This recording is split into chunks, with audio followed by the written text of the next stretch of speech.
Afternoon mga ka-farmers, nandito tayo ngayon sa Barangay Warding. Ito po yung inani nilang sibuyas dito sa Warding. Yung nakagamit sila ng Growers with 1000 plus. Sabi nila napakaganda talaga, pero dinali po sila ng ulan. Kaya hindi pa siya matanda, dapat ainihin. So inani nila dahil ano na yan, magbabasa na raw yung kwita niya. So mas lalo silang malulugi. So lugi na, actually nalugi po sila, pero kahit papano bumalik ng konti yung kanilang puhunan po. So luging-lugi po sila.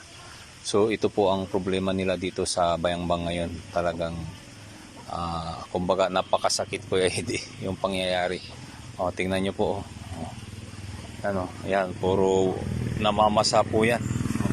Malilit pa, puro pickles po. Ito yan basa na yan, basa. Yan ang dami po. So medyo malungkot si sir, si Kagawad, siya pong may-ari nito. Ayan po mga ka-farmers, ito po ang aming update.